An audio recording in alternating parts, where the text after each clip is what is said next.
Live. Good morning. Hope everyone's having an amazing Monday morning. It is officially TGIM. Doesn't it feel weird when I look right into the camera? I'm not gonna do that anymore. Isn't that so funny though? We've gotten to this point in humanity that it feels more comfortable with me essentially looking at myself recording than me doing this. Feels like I'm looking too far into your soul, doesn't it? Okay. Well, let's dive in.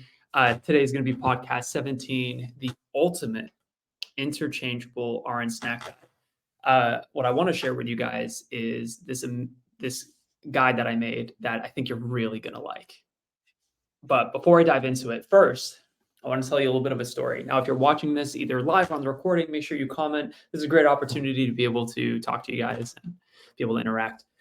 Um, so I met with my parents yesterday. We were just hanging out at my place, and one thing leads to another, and we get on the topic of fitness. Now, you guys might know the story of my mom, where the reason that I'm actually a trainer today is because my mom wanted to lose weight when I was about 15 years old, but was too shy to work with a personal trainer. So, me being the egotistical 15-year-old that thought I knew everything, what I did was say, "Hey, mom, I'll be your trainer." And for those of you that know the story, we worked out together for 3 months. I had her eat salads and like work out really, really hard, a lot of cardio, and she didn't lose any weight. And then, of course, she felt defeated. Long story short, I was teaching martial arts at the time, and the parents of the kids that I was teaching martial arts to, I knew and I got to talk to and loved me. So I was able to shadow them. And they were gym owners, physical therapists, personal trainers, and all that good stuff. So I started shadowing them with them after school. And before you know it, I got to this point that I learned very quickly. And I took what I learned as far as the basis of nutrition and exercise. And that's what started my personal training journey when my mom lost about 30 pounds in the following 5 months from that point. And I don't think I would have become a trainer if it was anybody but my mom, because I got to see how it affected my mom behind the scenes. I saw how it affected her relationship with my dad. She was more playful. She was more open to his advances. As a 15-year-old, I didn't want to see it, but it's true. I also saw how she was more patient with me and my siblings, right? She had gotten to this point that after having 4 kids, I was 15, my youngest sister was nine, and she had just never been able to break through. So I got to see how it affected her, and one thing led to another. I started actually coaching her friends. So, like, you can imagine this 16-year-old kid, like, "Here's what you're gonna do." But it worked, and that's how I got my first few clients, and then that turned into personal training. I turned into my first personal training business, building my first gym, pivoting online, and then 4 years ago, just working with RNs specifically, and it's been a great journey. So if you didn't know the story, now you know. But the reason I tell you that is no one knows about my dad. And my dad has been a UPS driver, or had been, for about 32 years. So he was always active, never really in shape per se. Always had that man belly, I guess you could say, pretty pronounced. But he wasn't like very heavily overweight because he was always moving until he retired, which was about 2 years ago. And he stayed active, but he's definitely put on some pounds. So we got on the topic of fitness, and I promise this as a point, but we got on the topic of fitness, and my mom just, kind of gave it right to him and was like, "Yeah, what's your story?" Like talking to my dad, like, "Why haven't you done anything yet?" And, just kind of pointing some jabs, but really he's like, the most truthful thing I heard from him was, "Look, I don't want to give up everything I love." And it's like, man, well, this is what I do for a living. I'm like, if there was a way that you could essentially, get a flat waist for the first time that I've ever seen you with one, and you didn't have to deprive yourself of all these other foods, would you do it? And he's like, yeah, but that's not possible. Again, belief.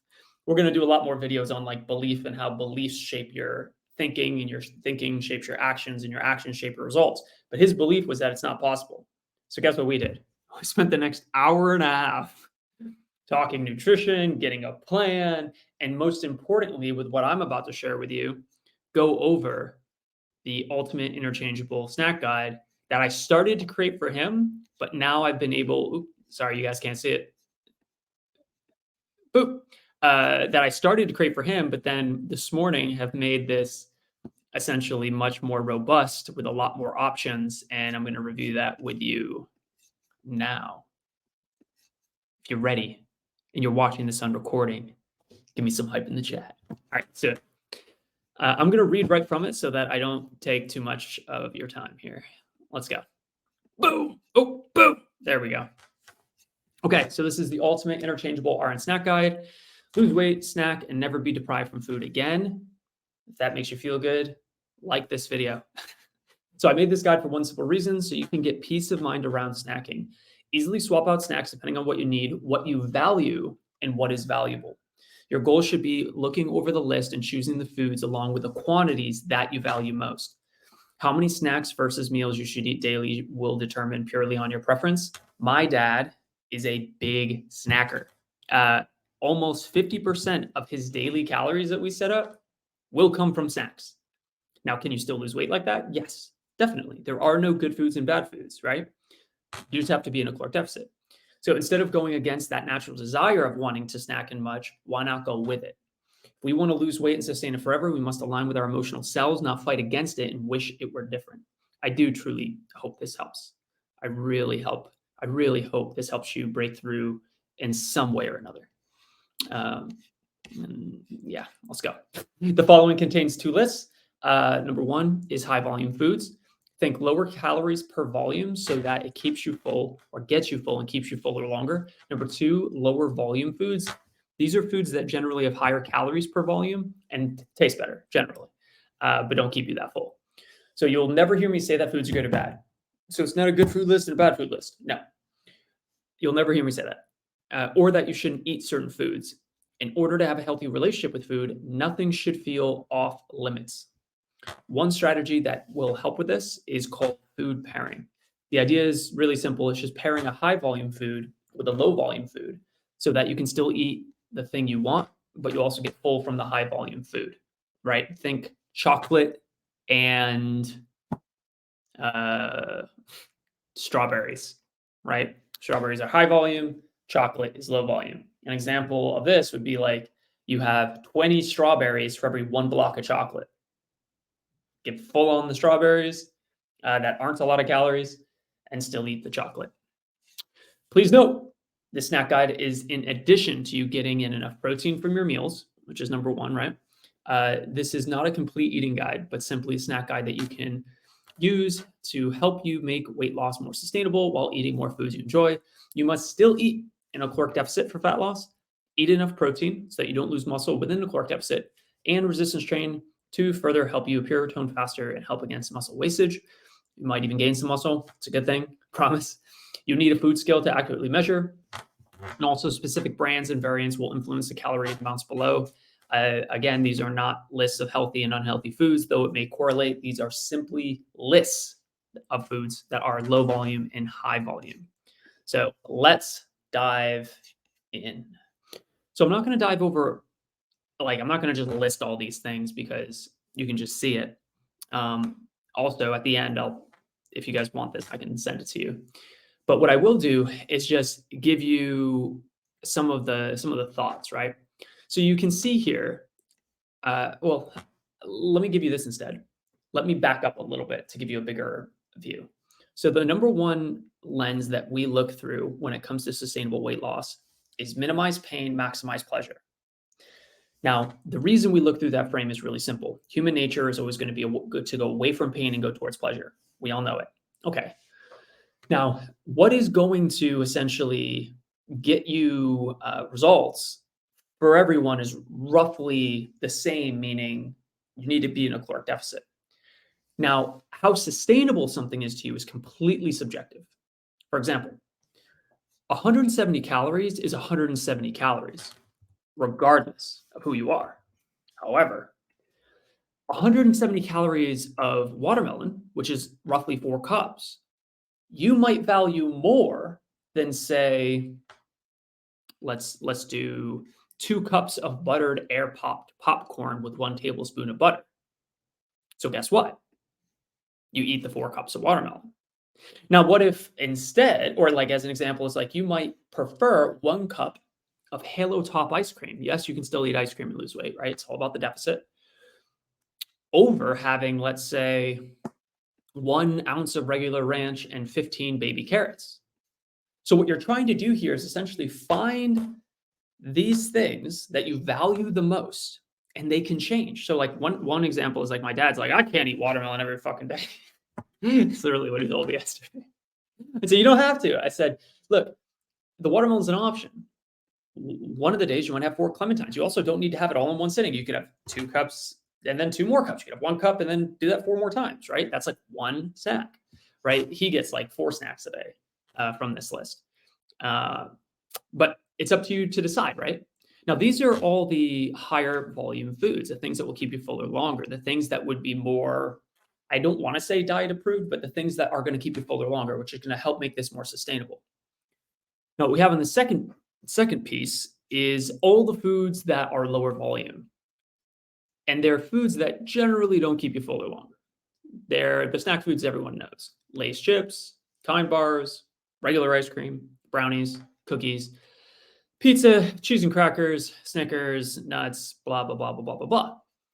The reason this is here is so that you can have context. So, for example, let's say you go, all right, I really want the brownie today. Cool. Eat the brownie. Let's just say you have, let's say you're like my dad and you're snack dominant and your calories that you're eating are roughly, I don't know, let's say 1,400 a day, right? So that means that you get roughly 3 snacks a day, something like that, 3 of these snacks, because you're going to have the majority of calories come from your meals, which I recommend. It just makes things more sustainable generally, but depends on the individual. So let's say you're going to have that brownie, rock and roll. You're going to have that brownie, and then you have maybe a brownie with something else that's high volume. Or let's say hypothetically that you went through the whole day and you haven't eaten anything, but you still need to get in your calories. It's okay to have these low volume options. Like, for example, let's just say it was a super busy day. You had your lunch, like my dad does intermittent fasting just for convenience because it's easier for him. He just skips breakfast. That's what intermittent fasting is. Not complex. It's not some crazy science stuff. You just skip breakfast, start eating at 12, and you eat from 12 to 8, right? Something like that. So for him, or for you, let's say you're a nurse and you do that and you eat until, or you eat first meal at 12, and then, oh my God, super busy. You don't get home until 9. And now you have to eat all your calories. Do it. Like, eat them all. Like, you don't have to eat high volume foods. You could just eat all low volume foods. And I say low volume snacks, like let's say you get 3 snacks a day, we'll still have your dinner, but then in addition, have your lower volume foods. Like imagine if you did that and you had like 9 Chips Ahoy cookies. Would that feel like dieting? No. And then the next day, you're not ravenous because day to day, like one of the things that screws people up the most that have changing schedules is they eat different calories every day. Now, that's not a bad thing to do for weight loss. It's not.